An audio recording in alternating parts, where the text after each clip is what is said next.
Bref, il est Alors du presque... coup, mon cher David, pour cette première de perspective croisée, qu'est-ce que tu nous réserves Eh bien, pour cette première de perspective croisée, en effet, vu sur la que presse? ces revues de presse vont avoir un nom maintenant, que tu as spoilé.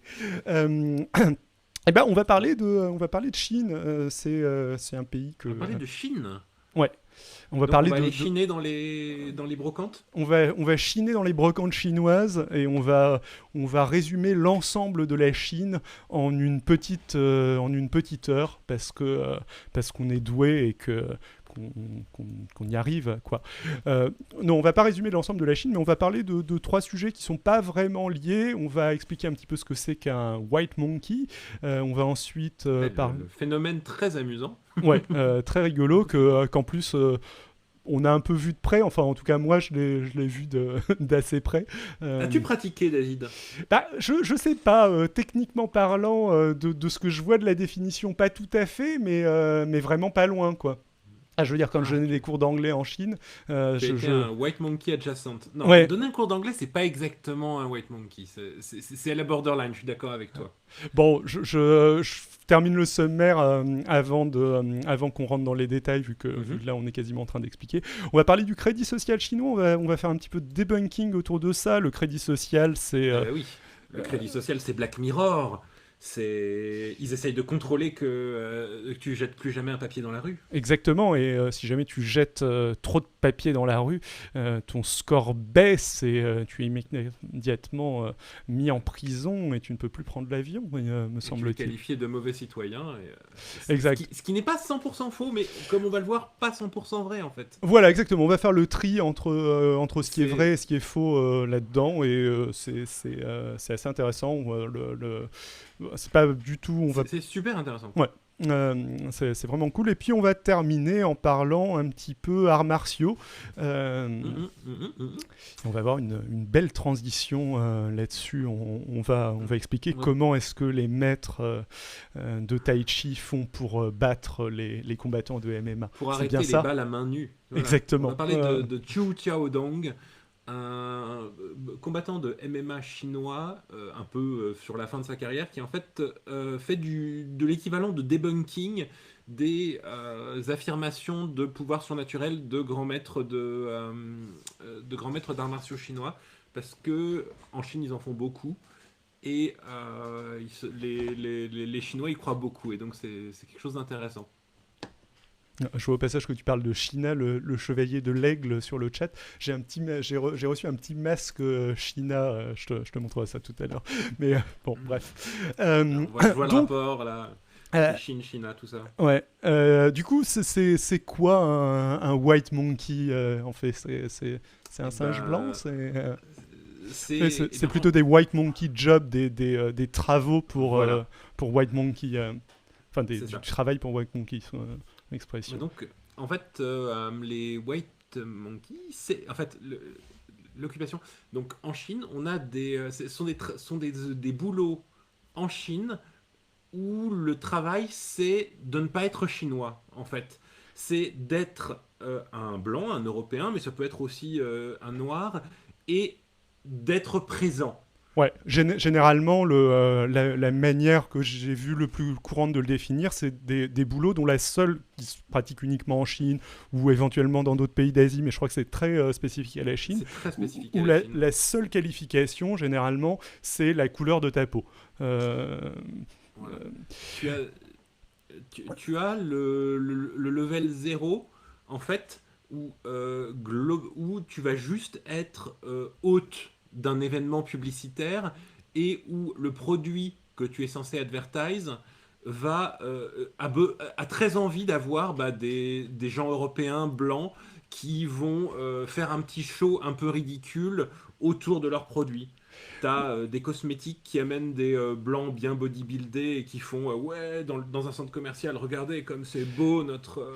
et bon, ça, en plus, c'est relativement... Enfin, à la rigueur, ça peut être relativement compréhensible parce qu'on a l'impression que c'est du spectacle et que Ouais, c'est puis vaguement exotique ou ce genre c'est de ça, et choses, puis mais c'est exactement. ça peut aller vers des trucs un peu plus business. Moi, je me souviens que donc j'ai vécu 1 an et demi en Chine et j'ai étudié là-bas et je me souviens qu'un mec m'avait proposé oui, ils étaient en train de créer une start-up ou un truc du genre, enfin une boîte en Chine et il m'avait proposé de venir bosser dans la boîte en question et je lui avais dit mais tu veux que je fasse quoi, etc.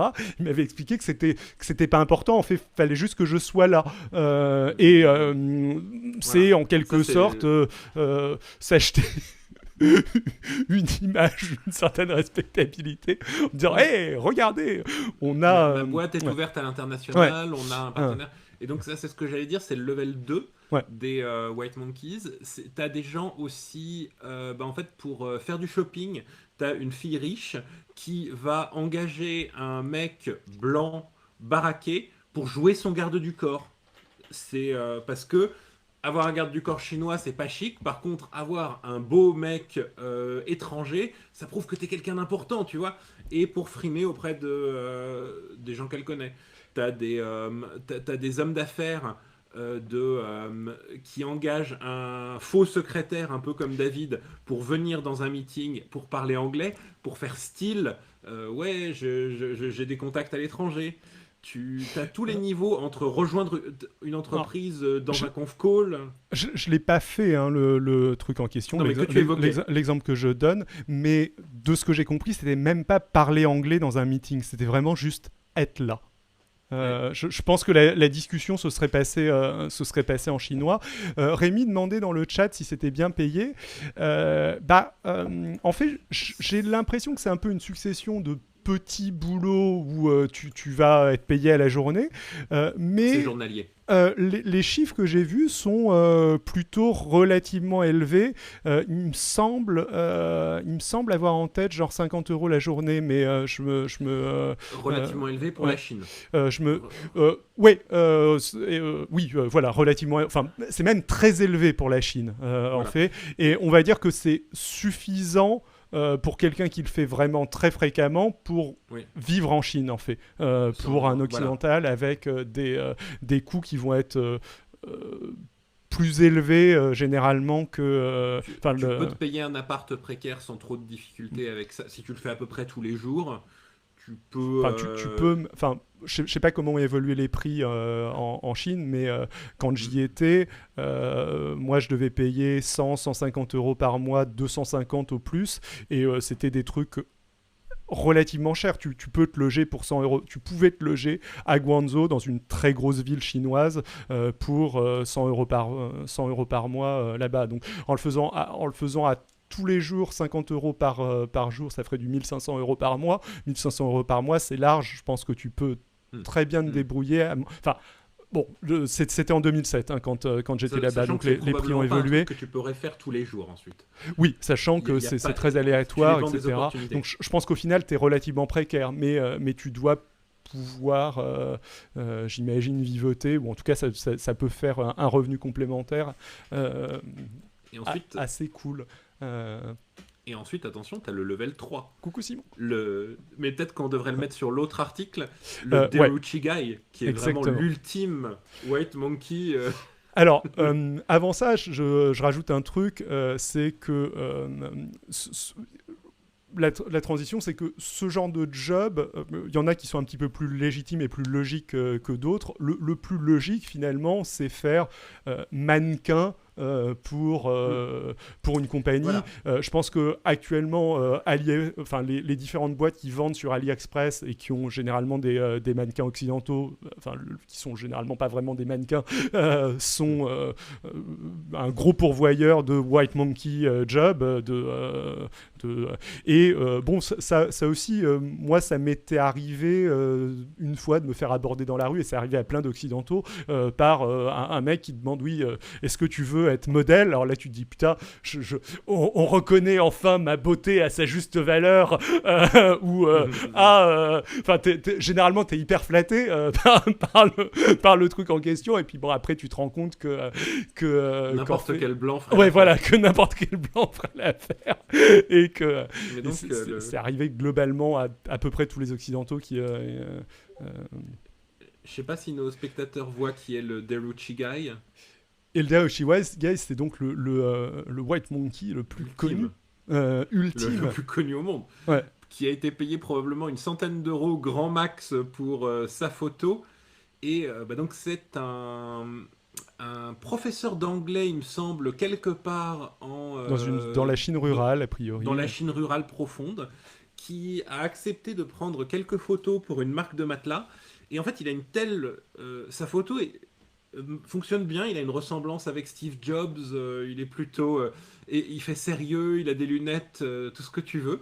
Et donc, la campagne de pub avec sa photo a fonctionné hyper bien pour la marque de matelas qui avait acheté les droits. Qui cherchait Et justement à c'est... se donner une nouvelle image à ce moment-là. Enfin, c'est tombé au bon moment, grosse campagne de pub. Enfin, il n'était pas juste sur une photo AliExpress de Non, sous-vêtements chelous, grosse quoi. campagne de pub Ouais. dans toute la Chine.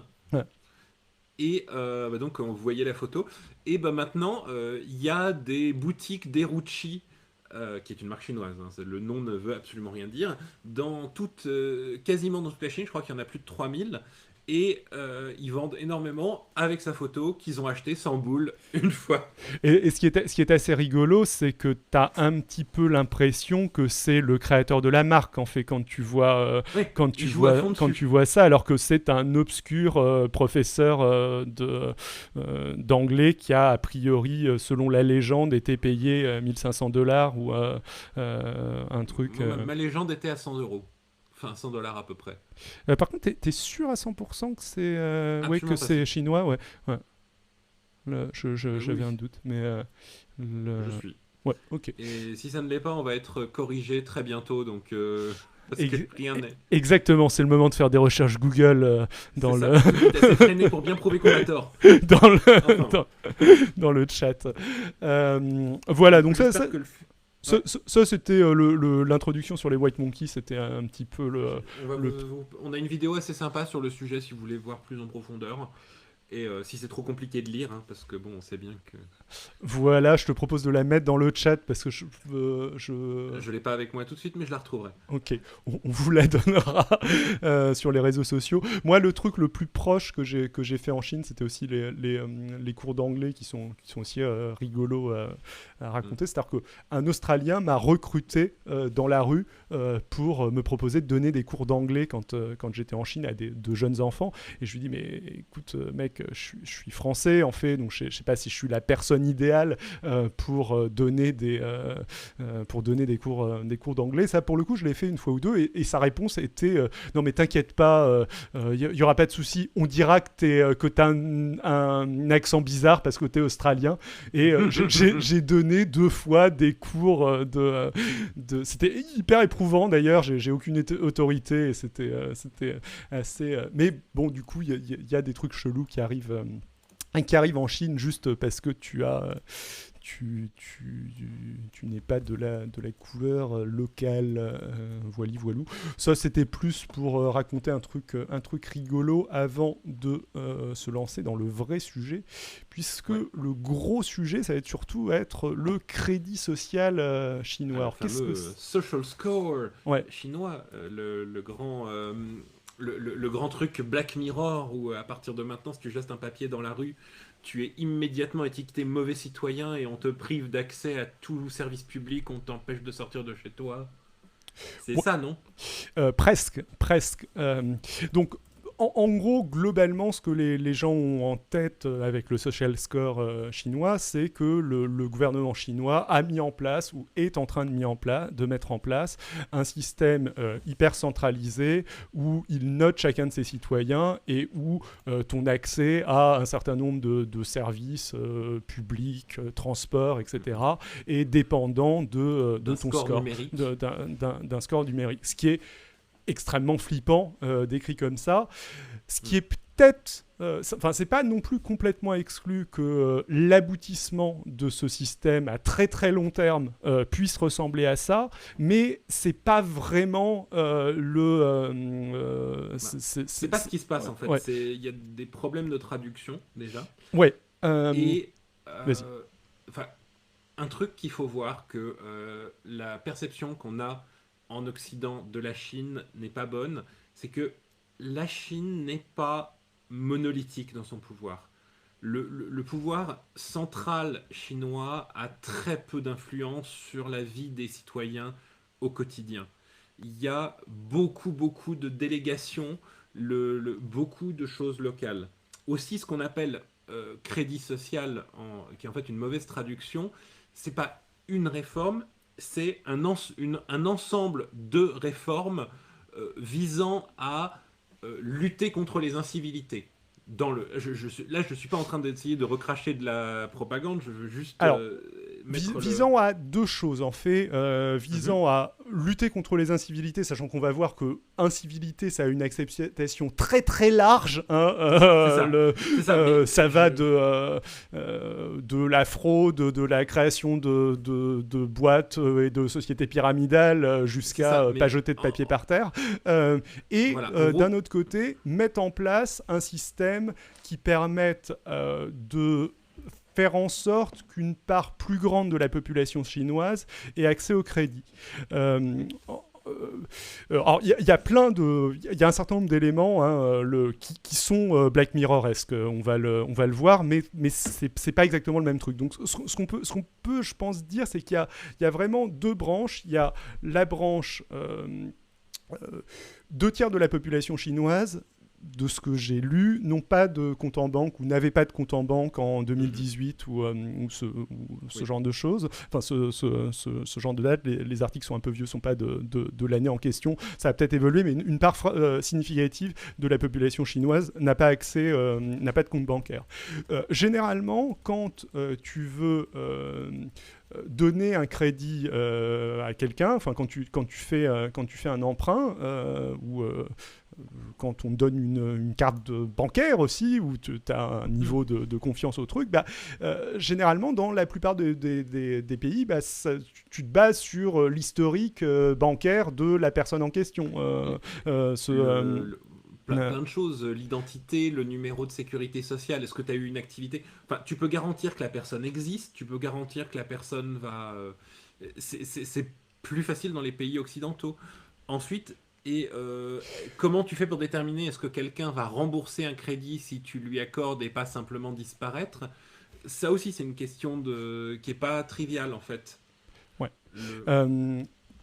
Donc, il y a une volonté d'essayer de mettre en place un système un petit peu basé sur le système des assurances qu'il y a en Occident, multifactoriel, on va dire, où on se base éventuellement sur l'historique bancaire de la personne et où on se base aussi sur éventuellement d'autres facteurs pour justement déterminer qui a le droit ou pas au crédit. Donc le premier aspect, c'est vraiment cet aspect-là. Le deuxième aspect, c'est répondre à des questions plus de type contrôle social qui font là on en arrive à la partie Black Mirror qui n'est pas fausse non plus, qui font beaucoup, enfin qui peuvent faire beaucoup plus peur, plus en mode on veut éviter que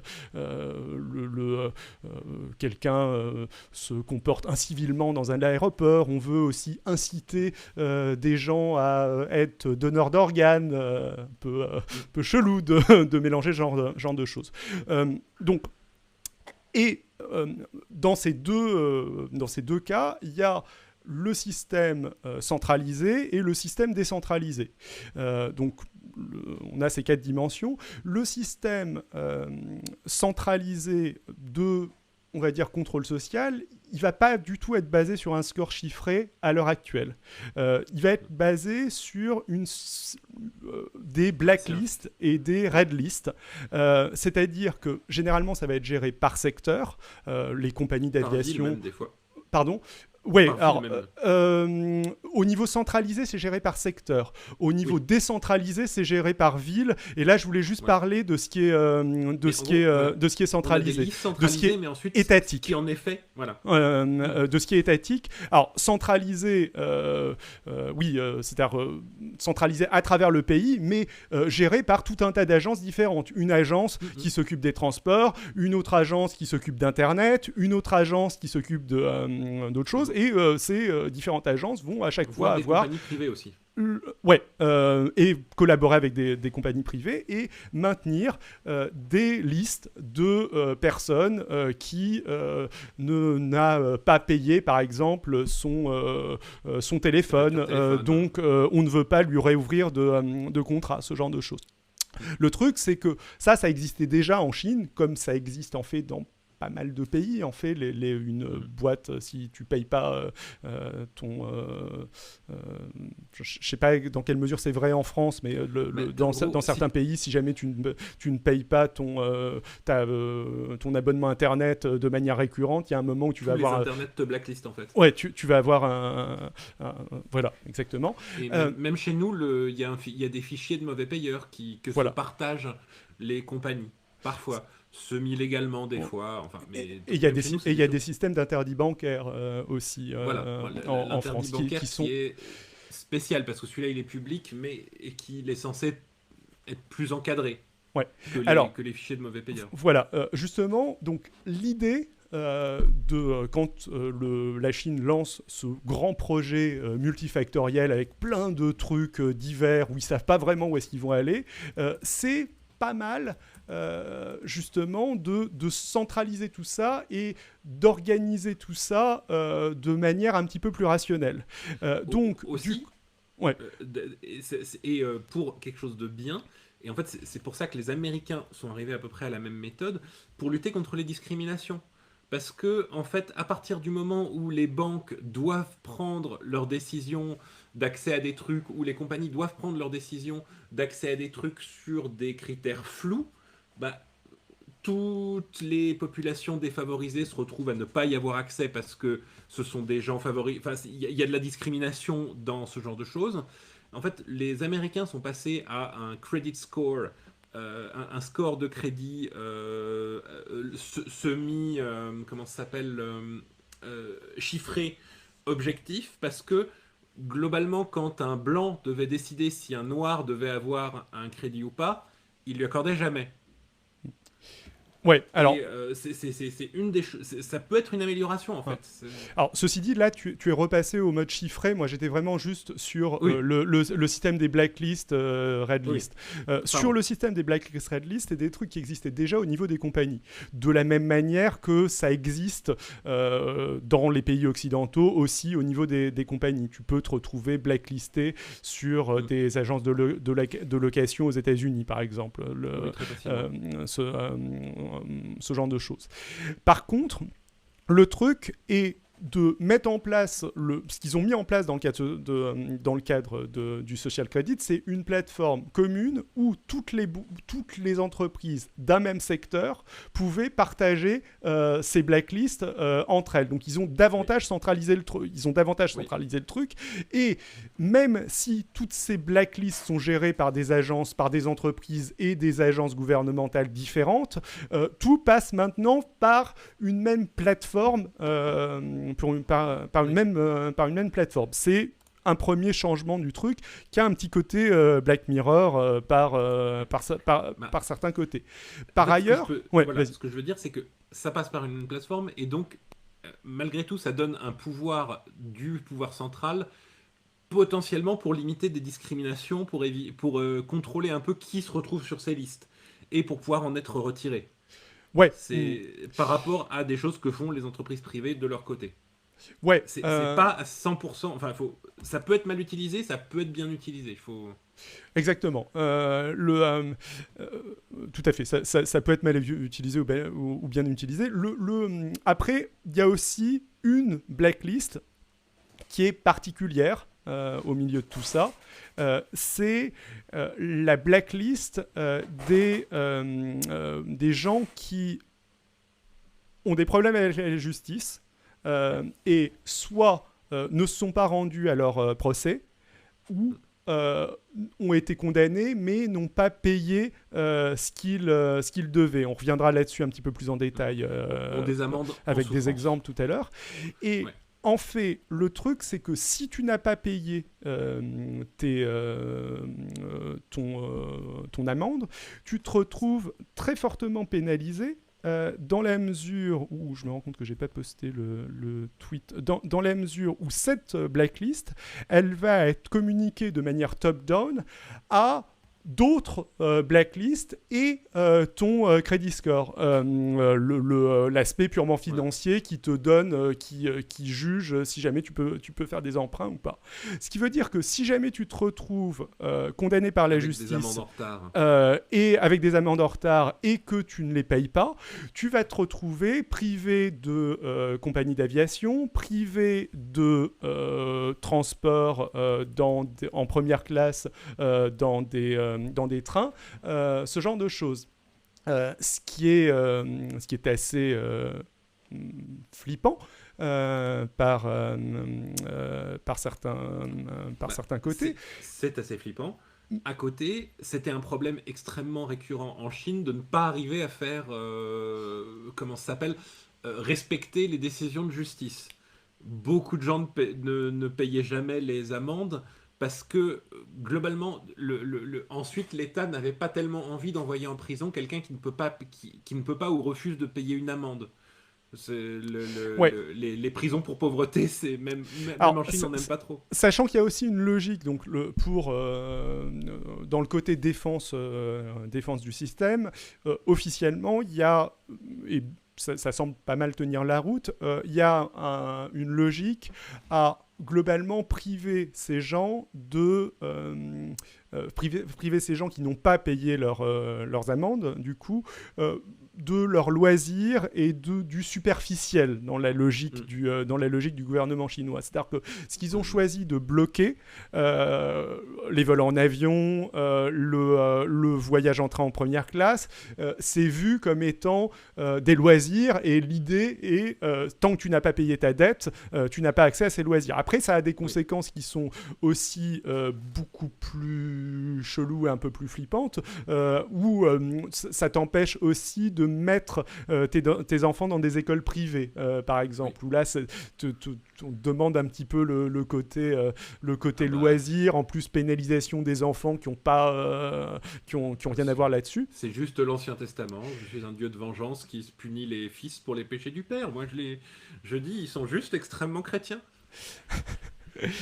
Et puis, il y a d'autres choses qui se rajoutent là-dedans, c'est que le système judiciaire chinois, il y a des condamnations pour délit d'opinion, ce genre de choses, on y reviendra après. Donc, c'est une manière d'enforce, de rendre plus efficace, si tu veux, des condamnations qui pouvaient déjà nous paraître injustes. Mais après, le système... C'est pas évident, on va y revenir tout à l'heure, qu'il ait été spécifiquement conçu pour cibler des dissidents politiques. Mais on va revenir là-dessus. Les dissidents politiques, ils pouvaient déjà les envoyer en tôle. Ouais. On va peut-être parler un peu davantage de l'aspect credit score et de l'aspect financier. Donc là, c'est un autre système complètement différent qui, si je dis pas de bêtises, aboutit en effet à un nombre chiffré qui te permet d'accéder ou non au crédit, et qui a été à la base, le gouvernement chinois, à la base, dans son premier projet, avait décentralisé le truc en confiant la réalisation de ce credit score à tout un tas de boîtes privées différentes, type Alibaba, qui avaient en effet mis en place différents systèmes pilotes, on va dire, qui n'ont pas été sélectionnés. Du coup, au final, à l'heure actuelle, ce crédit, ce score financier qui ne juge pas la même chose, c'est-à-dire que le premier truc, le système des blacklists, redlists, l'idée, c'est de te punir ou de te féliciter pour des choses que tu as fait, tandis que l'idée du crédit score financier, c'est d'évaluer si tu vas être capable de rembourser quelque chose. L'idée n'est pas là de te punir, c'est...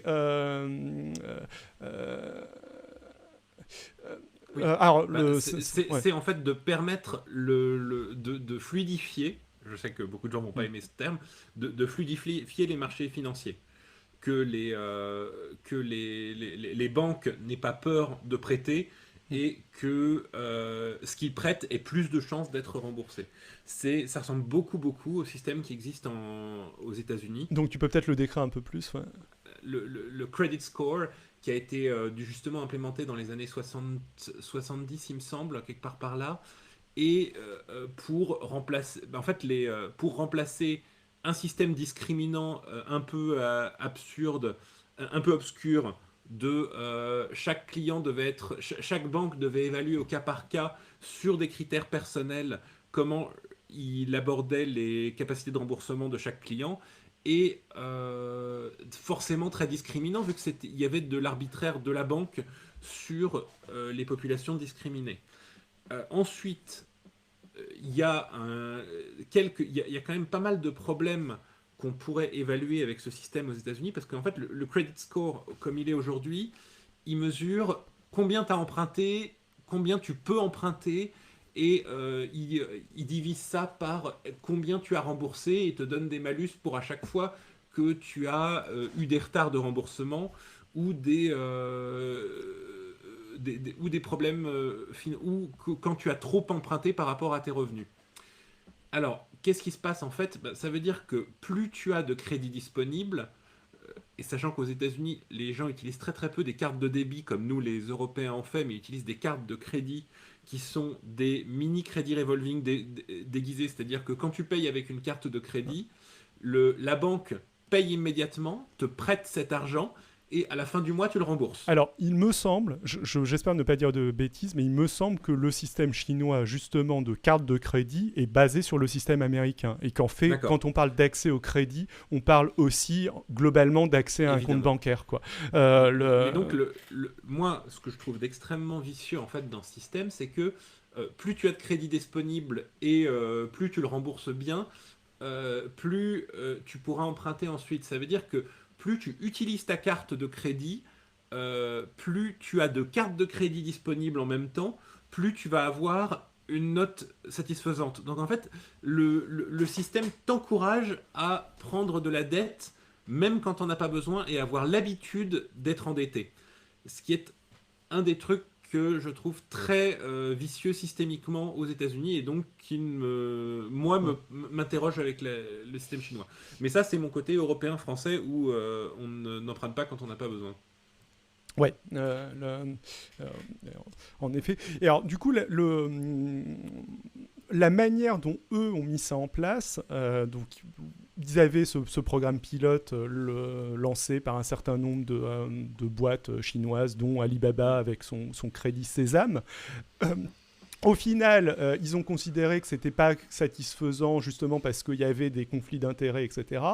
Et à l'heure actuelle, leur nouveau système est géré en partenariat d'un côté par Bank of China, qui est institution très forte, etc. Et de l'autre côté, par les 8 boîtes qu'ils avaient présélectionnées, qui ont chacun une participation dans le système.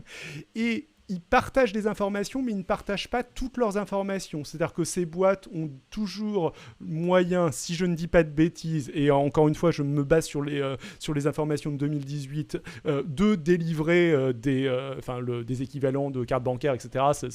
Ça doit correspondre à Alipay, ce genre de choses, en fait. Et ont leur système de notation interne et partagent certaines de leurs informations avec ce système semi-centralisé. Voilà.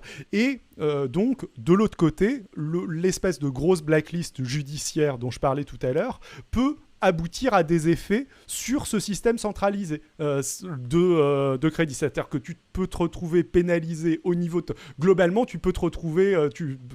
je ne sais pas si ça va jusque-là, mais dans l'idée, ça pourrait aboutir à des systèmes où, parce que tu n'as pas payé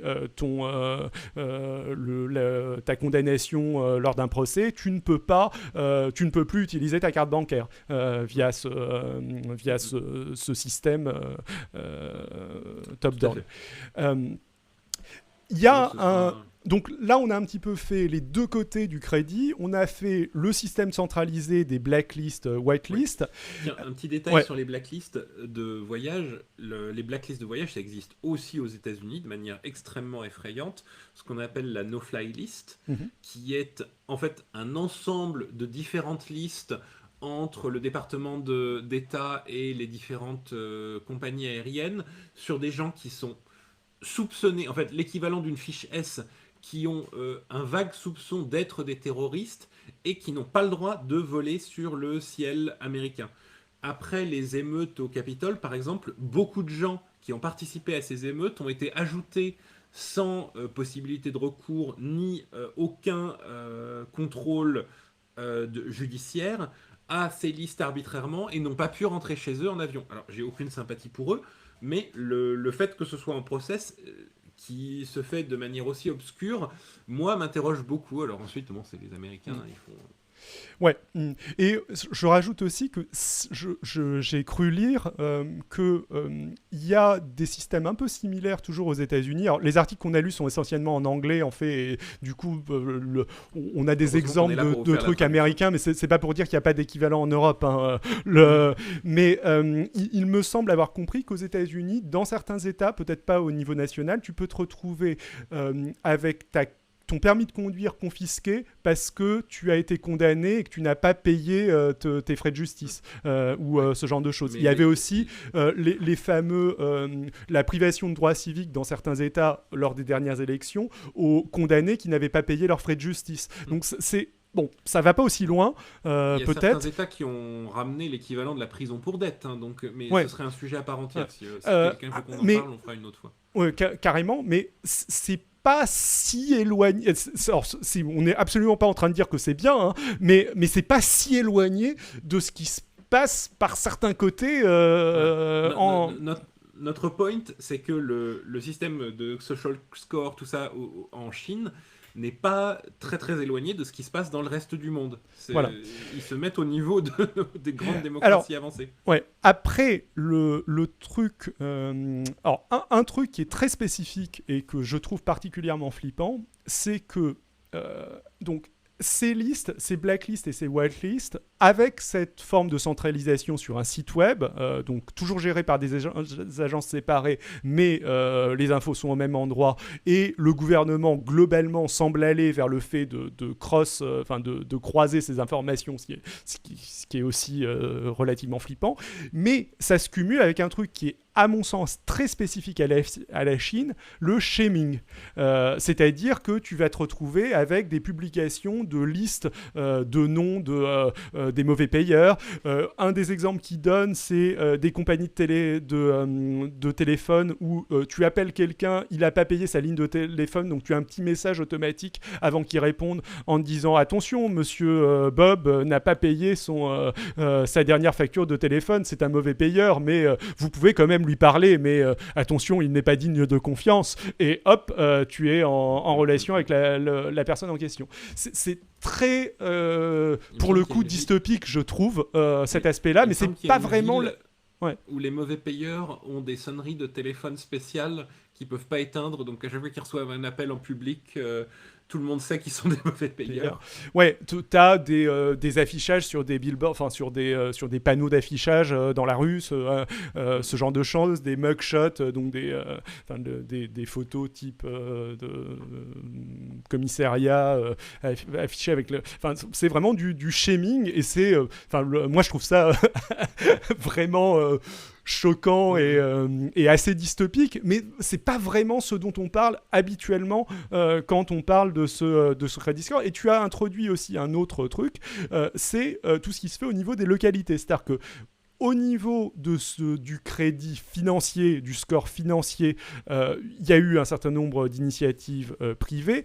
Au niveau de ces blacklists et de l'aspect plus contrôle social qui ne vise pas que des individus, d'ailleurs, ça vise aussi des sociétés. L'idée est aussi, de manière un peu plus louable, par exemple, faire en sorte qu'une boîte qui a déjà pollué une rivière ou un truc du genre soit pénalisée pour ça et soit davantage pénalisée si elle récidive et qu'elle soit dans la blacklist des entreprises qui ne doivent rien faire dans les rivières parce que on sait ce qu'elles ont fait les fois précédentes. Ça concerne aussi bien des individus que des entreprises. Et il y a aussi l'idée, pareil, je reviens un petit peu là-dessus.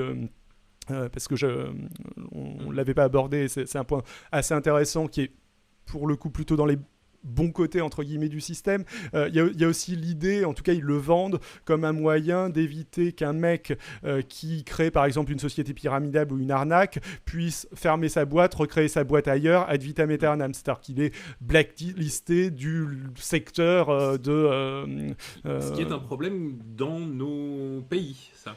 Ce qui peut être un problème dans nos pays, et on a aussi des notions de récidive, de jugement, etc., qui visent à... les esquives, justement, de systèmes anti-récidifs sont quelque chose qui arrive. Ouais. Il y a des experts pour ça. Qu'un pays se pose la question n'est pas forcément une mauvaise chose. C'est pas absurde qu'il se pose la question, et je pense que on n'est pas suffisamment au fait de ce genre de choses et de la légalisation à ce niveau pour pouvoir juger de à quel point est-ce que cet aspect-là que je viens de décrire sur la récidive d'entreprise ou de créateurs d'entreprise est mal ou pas. C'est plus compliqué que ce qu'on présente habituellement. L'autre aspect le plus dystopique, donc, c'est ce système-là est aussi géré au niveau local, et de même qu'il y avait ces initiatives pilotes au niveau de certaines entreprises, Alibaba, etc., pour l'aspect financier, il y a aussi ces initiatives pilotes au niveau de villes qui vont avoir des systèmes qui, pour le coup, sont très variés et peuvent être assez... ressembler pas mal pour le coup à l'image des citoyens chiffrés avec un score, etc., avec un certain nombre de personnes mises en avant aussi en mode toi tu es le bon citoyen de modèle de la ville machin, donc on te met très en avant. C'est l'équivalent dans l'autre sens du public shaming, et moi je trouve ça aussi tout aussi dystopique quelque part, même si ça peut être vaguement en mode oui tu donnes ton sang régulièrement donc on te met particulièrement en valeur, mais je trouve ça un petit peu chelou de la façon dont c'est fait, c'est un peu chelou, mais ensuite c'est l'équivalent de passer au JT de Jean-Pierre Pernaut pour ton initiative locale, hein. C'est pas faux. Ça peut être présenté aussi comme ça. Il y a un petit peu de ça, mais pour le coup, il y a vraiment des villes qui chiffrent l'ensemble de leurs citoyens, et ça ressemble vraiment au truc dystopique de Black Mirror. Par contre, ça a assez peu de conséquences, dans la mesure où c'est autant il y a un système top-down en mode les décisions de justice pas appliquées, etc. Ça peut avoir des conséquences sur tous tes scores locaux, autant il n'y a pas vraiment de système bottom-up dans ce système-là, c'est-à-dire l'initiative de la ville machin, elle n'est pas remontée, le score n'est pas remonté au niveau national. Donc c'est pas nécessairement tout à fait ce qu'on a en tête aussi là, mais il peut y avoir ce genre de choses. Après, l'autre truc qui est assez flippant, c'est toujours l'aspect comme des considérations qu'on peut avoir, qu'on a aussi en France, à partir du moment où ces listes existent, particulièrement dans une dictature, qu'est-ce qui peut, dans un État autoritaire, qu'est-ce qui peut en être fait, qu'est-ce que ça peut devenir, et est-ce que c'est un moyen de mieux contrôler des dissidents, etc. On a un petit peu parlé de cette question là-dessus. C'est pas évident que ce soit... Alors, ça peut-être devenir un meilleur moyen de contrôler les dissidents, mais en fait, généralement, la Chine se cache pas trop de ce genre de choses. C'est-à-dire que le système de flicage de l'ensemble de la population avec les caméras, etc., au niveau de la police, il est beaucoup plus flippant que ce système-là, et il est déjà en place. Par ailleurs... tout ce qu'il y a eu avec les Ouïghours dans le Xinjiang, etc. Beaucoup des mesures de contrôle des Ouïghours sont publiques. Et ne cherche même pas à le nier. ne cherche pas à le nier, et aussi dans une certaine mesure, enfin si jamais c'était pas légal, le gouvernement s'est pas particulièrement privé pour quand même mettre en place des mesures de contrôle de la population et être full autocratique de ce point de vue-là. Donc c'est pas vraiment évident que, mis à part l'aspect centraliser davantage de choses dans une base de données qui pourrait être mal exploitée à un moment donné, mais c'est très similaire finalement à toutes les informations que nous on donne à Facebook, Amazon, ce genre de choses, qui sont aussi des boîtes privées qui sont pour le coup des boîtes privées, pas un État, qui ont énormément d'informations sur nous, et il faudrait qu'il y ait davantage de contrôle. Bon, le problème en Chine, c'est que le régulateur et la personne qui collecte les données sont la même personne, donc ça semble peut-être davantage mauvais, mais bon, c'est quand même d'une nature pas si éloignée à ce niveau-là. Si vous avez des questions, on est très ouvert. Ouais, je crois que j'en ai vu quelques-unes. Je vais remonter dans le chat. Déjà, bonjour à tout le monde, tous les gens qui sont passés. On a un peu répondu au fur et à mesure.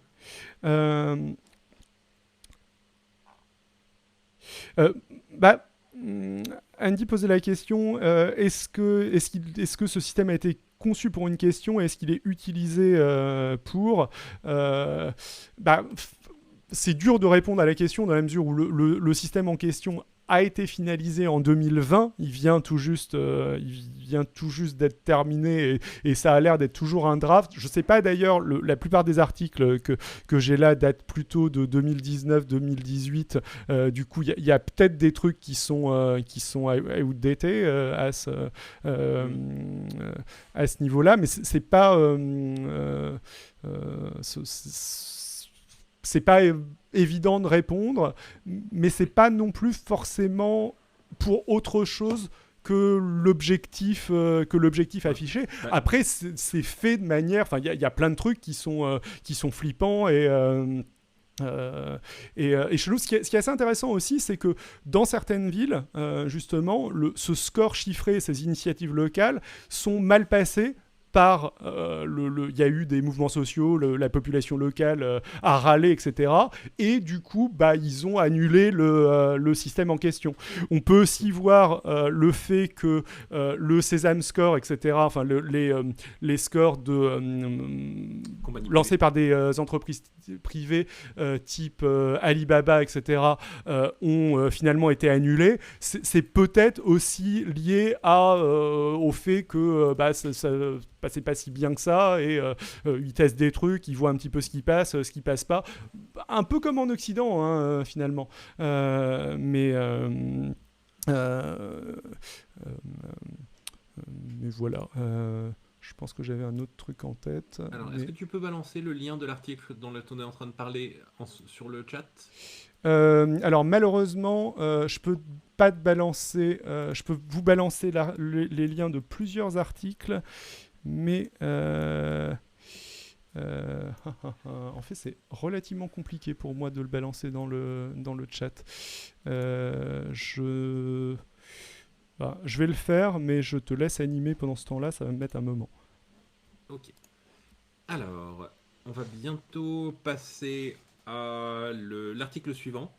Et là, attention, on va repartir un peu sur du fun. On va parler d'arts martiaux. Surtout de faux arts martiaux. Alors, est-ce que vous connaissez, David ne me répondra pas, mais est-ce que David, tu connaissais Xiu Qiaodong, le fameux un DJ de Pékin, il me semble, et combattant de MMA de 40 ans, mais pas un grand combattant de MMA, un athlète qui a fait une quinzaine de combats et qui maintenant était semi à la retraite. Et donc en fait, Xiu Qiaodong a fait un peu un travail de debunking. C'est-à-dire qu'il a commencé à essayer d'expliquer que les arts martiaux traditionnels chinois et qui sont de grands monuments culturels et de bons sports pour la santé physique n'étaient pas extrêmement efficaces dans des combats réels, surtout par rapport au MMA qui est vraiment conçu pour ça, et tous les arts martiaux modernes qui sont quelque chose de beaucoup plus euh, centré sur réagir dans un vrai combat.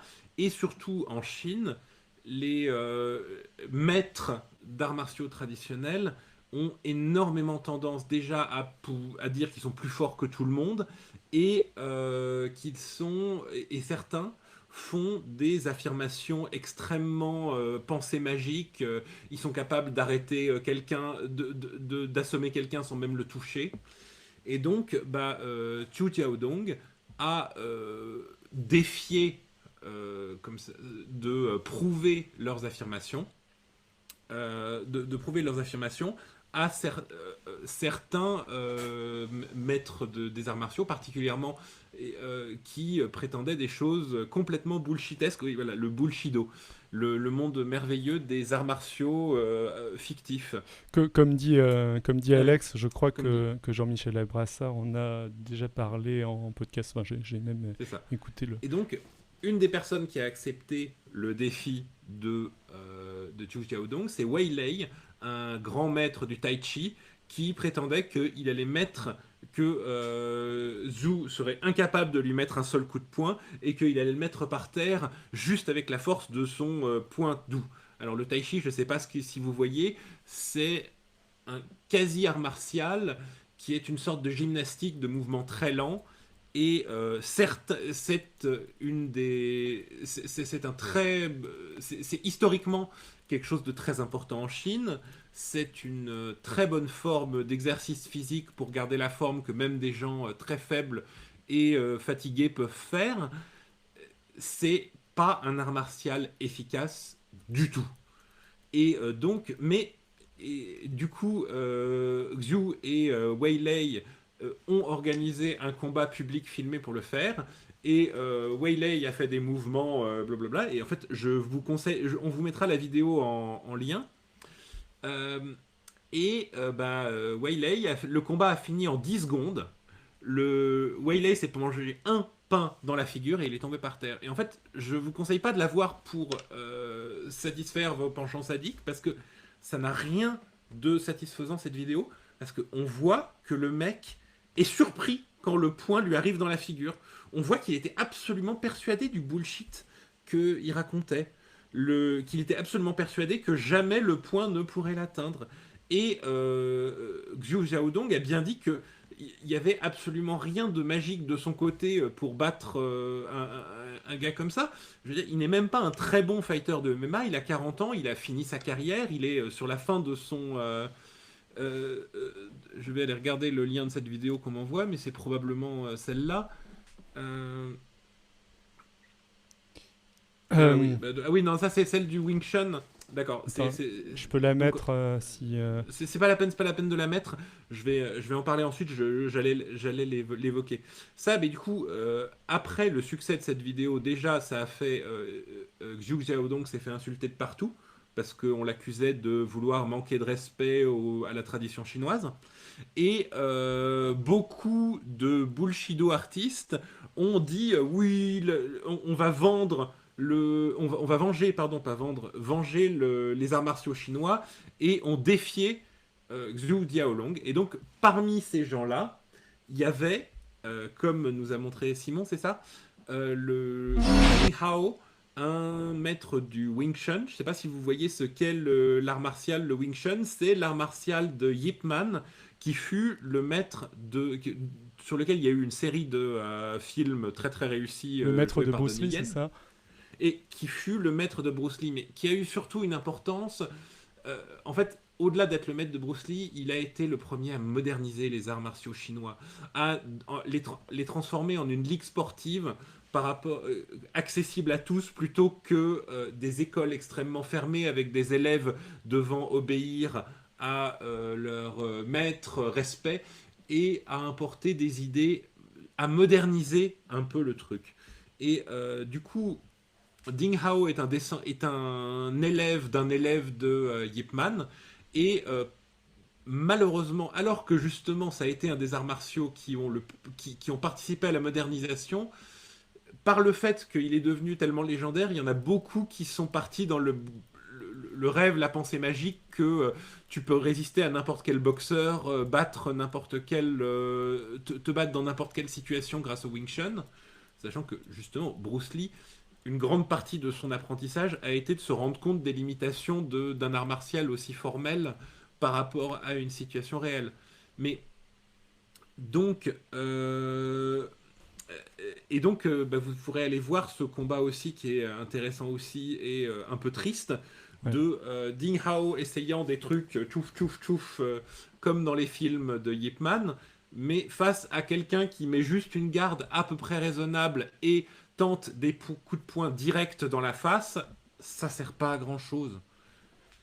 Et voilà, il y a plusieurs autres combats comme ça, il les a tous filmés. Est-ce que je mets Euh, cette vidéo du coup ou pas? Elle est très longue parce qu'en fait il y a beaucoup d'introductions, mais si tu veux le mettre des trucs au milieu, en arrière-plan. Ok.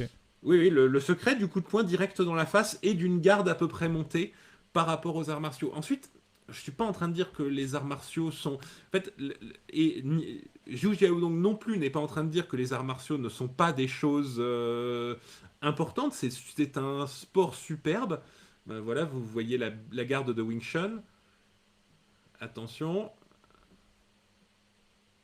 Et voilà, le mec a fini par terre en une demi-seconde. Et simplement parce que il n'est pas habitué à prendre des pains dans la face, mais ce sont des sports différents. Alors, donc, à côté de ça, le rapport avec notre sujet du début, c'est qu'en fait, il y a eu des articles qui sont parus dans la presse occidentale disant que Zhu Jiaodong avait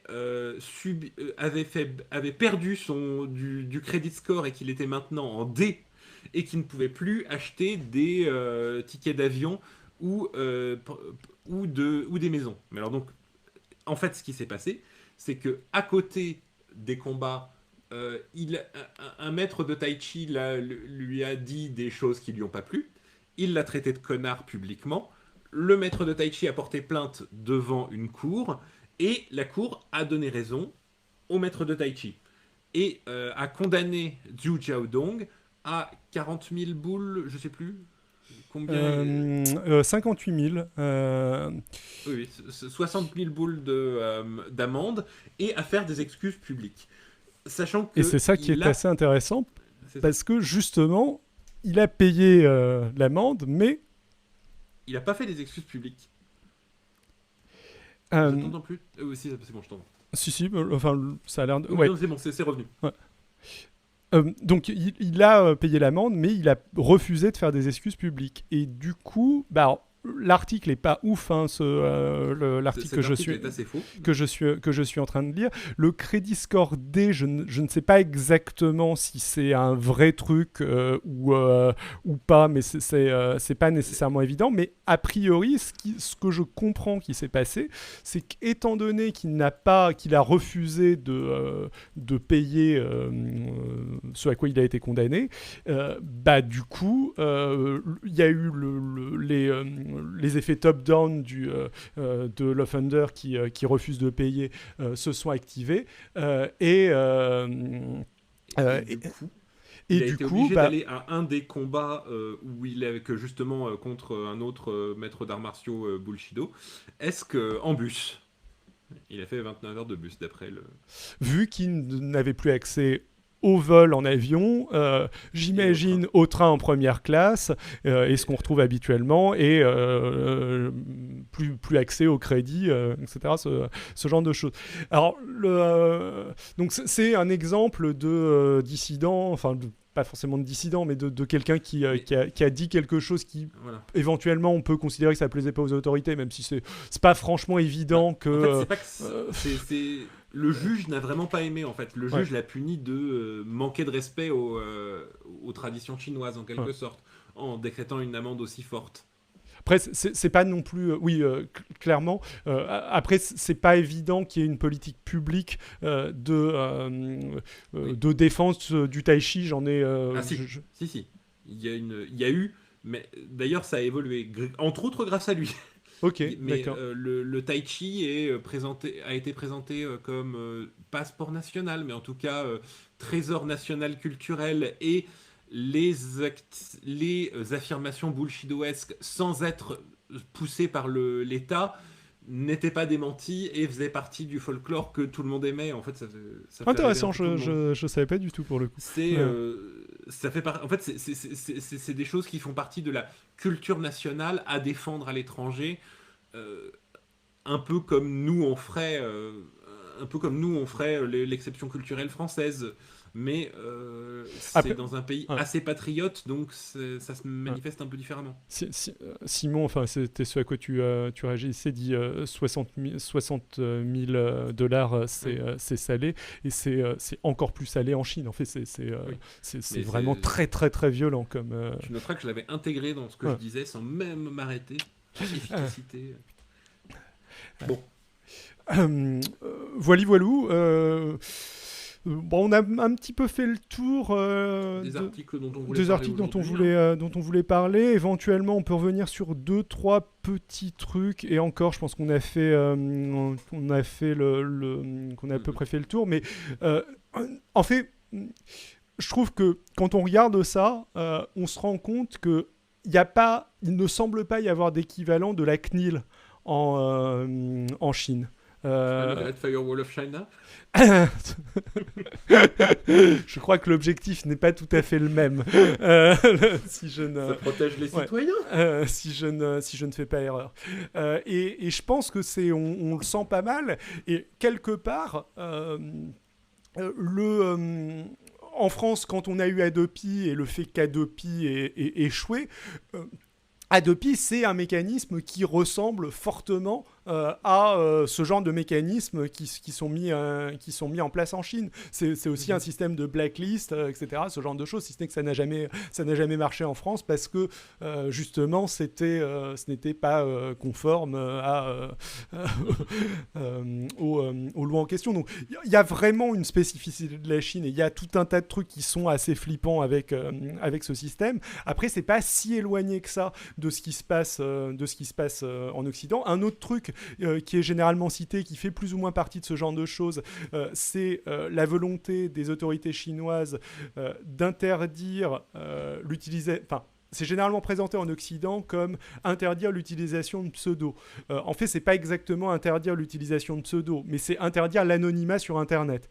C'est faire en sorte que quand tu t'enregistres sur un site web quelconque, tu es obligé de laisser ton vrai nom. C'est pas forcément ton nom public, mais et il peut n'apparaître nulle part si ce n'est dans les fichiers de l'entreprise en question. Mais il faut que l'entreprise en question connaisse ton vrai nom pour que tu puisses éventuellement être tracé par la suite. Ceci étant, donc c'est assez flippant, mais ceci étant dit, est-ce si différent que ça de ce qu'on voit, enfin c'est différent en termes de degrés, mais ce qu'on voit progressivement en Occident, où créer une adresse mail sans laisser ton numéro de téléphone quelque part et où ça devient relativement compliqué et l'anonymat sur Internet sans prendre des précautions particulières, il est très relatif aussi en France au final. Mhm. Voilà. Mais donc on a bien fait le tour là. C'était quand même assez intéressant. J'espère que sans m'envoyer de fleurs, sans nous envoyer de fleurs. Ouais. La peur de... Ils ont mon IP comme, Ouais. comme, On comme va dit pas vous Simon. retenir éternellement. Il y a enquête d'action ce soir sur W9, c'est très important. Et il y a Kev Adams sur TMC. On sait Alors, qu'il y a un on, gros on, f- recouvrement du public ouais. entre les gens qui sont chez nous et On les fait une fans de revue de Kev Adams. presse, mais après, on vous donne le programme télé. Et ça, c'est C'est la vraiment petite touche en notre plus. spécialité. Ça, on est Euh, très fort pour ça. Donc, on va vous redonner on va rajouter les sources quand on publiera la vidéo. Je vous conseille donc d'aller voir les vidéos Enfin, je vous semi-conseille d'aller voir les vidéos de Zhu Xiaodong et les combats qui en découlent, surtout si vous voulez voir. Bon, mais visiblement, ça a déjà été abordé ailleurs. Et globalement, si jamais vous voulez un article concis sur le truc, je pense que l'article de Wired, How the West Got China's Social Credit System Wrong est très cool, et c'est dans ceux qu'on a regardé, c'est le plus, on va dire, condensé et synthétique de la liste. Il est fort sympathique, et je pense qu'on va pouvoir s'arrêter là. Alors, du semi-conseil à un conseil pas assumé, ou un mauvais conseil pas trop mauvais? Adrien, je crois que la question est pour toi. C'est un très grand débat, je pense. C'est un conseil avec un astérisque après, et l'astérisque c'est écrit tellement petit que personne n'arrive à le décoder. Et si ça se passe mal, du coup, c'est pas ma faute. C'est assez clair? T'assumes pas, quoi. Ah, mais j'assume rien du tout. Je suis même pas là. Voilà, et sinon la petite news, c'est donc qu'on va sûrement uploader ces vidéos quelque part dans pas longtemps, parce que tu parles de l'upload, mais au moment où on fait ce live, rien n'est très clair encore, mais voilà. Et eh bien, à la semaine prochaine. La semaine prochaine, ce sera une revue de presse que je ferai avec Simon. Et on va entre autres parler de l'actualité scientifico-politique avec cette très chère ministre de la Recherche et ses déclarations récentes. Voilou. On vous fait de gros bisous. Ciao à tous. Et ciao à tous. Je vais arrêter le live ici. Ah oui, et sinon vendredi je ferai du Detroit Becomes Human, si jamais ça vous branche, dans un let's play gaming jusqu'au bout de la nuit. Cage.